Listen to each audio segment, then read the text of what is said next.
l'expérience est de relever sur le terrain, le réchauffement climatique est bien visible, notamment si l'on observe des oiseaux marins qui représentent la première alerte de la hausse des températures.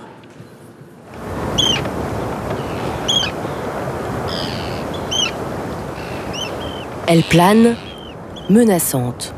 Cette sterne arctique est une maman en colère. Non. Des intrus mobilisent ses petits. J'espère que je vais pas leur faire mal. Faut pas que la bague puisse remonter ou redescendre. C'est un moyen de marquage qui est pas trop perturbant pour les oiseaux et qui tient indéfiniment. Ça nous donne une idée partielle, certes, mais une idée de leur voie de migration, de leur longévité aussi. Si on retrouve cet oiseau dans 10 ans, 15 ans, on saura quel âge ces sternes arctiques peuvent atteindre. Allez hop, on y va surtout. C'est trop chaud, mais sa maman, elle va revenir les couver.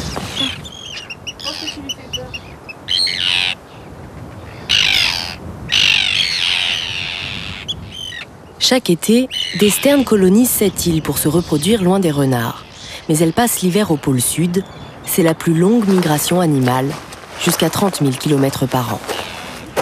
Encore un nid avec 2 œufs.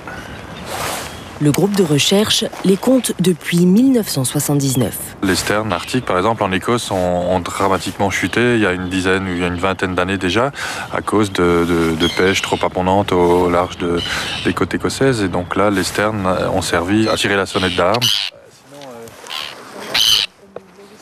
Au moment de partir, J'ai un cadeau pour toi. Wow. Regarde. Attention, attention. Une pelote de quoi? Pelote de chouette harpon. Là, il y a un tarse et un os de la patte du lagopède. Là, il y a un bec de lagopède qui dépasse. Elle est pas trop vieille, hein? Donc, comme il n'y a pas beaucoup de lemmings cette année, tu vois, les chouettes, elles sont venues là au mois d'avril, comme chaque année. Mais sauf qu'elles ont mangé des lagopèdes et après, elles sont reparties parce qu'il n'y avait pas de lemmings. les oiseaux dévorés à la place des lemmings, on en revient toujours aux petits rongeurs. Direction la falaise des goélands. Salut les gars! Leur chemin croise celui des Sirius. Ça fait plaisir de vous voir. Ouais, nous aussi. Ils sont sélectionnés parmi l'élite militaire danoise. 12 équipiers, les seuls au monde à patrouiller avec des chiens de traîneau l'hiver. Ils veillent sur l'immense parc national, encadrent les expéditions. Pendant les 2 mois d'été, nous voyons des gens. Ensuite, de la mi-août jusqu'à juin, il n'y a que nous, les 12 Sirius. Qu'est-ce que c'est? Ça, c'est de la nourriture. Et ça, c'est de l'essence. Quand l'hiver est là et que nous faisons des haltes ici avec les traîneaux, nous devons pouvoir manger quelque chose. Des provisions pour leur hiver. Les Sirius doivent ravitailler 65 huttes de passage comme celle-ci.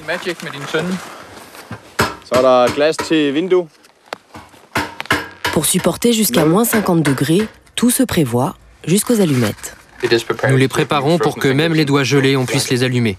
Tout est prêt pour le cas où nos doigts seraient engourdis, le cas où on serait transi, où on serait faible. Les Sirius sont volontaires, passionnés de nature et d'extrême. Ce n'est pas si dur sur le plan physique, c'est plutôt un challenge pour l'esprit. Nous sommes ici pour 2 ans, nous avons droit à 1 semaine de vacances en Islande. Et cela vous suffit? Si nous avions plus qu'1 semaine, je ne suis pas sûr que nous voudrions revenir.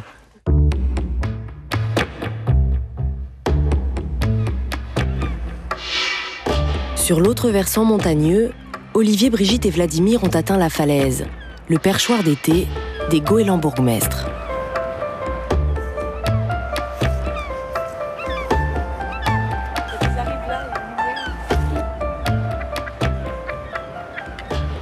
Un goéland se prête au jeu des observateurs et de la caméra. Naturalis, c'est beaucoup le monde du regard. Donc c'est aussi une manière de suivre le mouvement, de voir plus près. C'est quelque part comme des jumelles qui impriment en plus sur la bande. Parce qu'ils traversent les océans, les oiseaux marins sont les premiers indicateurs des changements climatiques. On a découvert 2 espèces, goéland brun, goéland marin, qui arrivent. C'est vraiment une preuve tangible que tout est en train de migrer petit à petit vers le nord.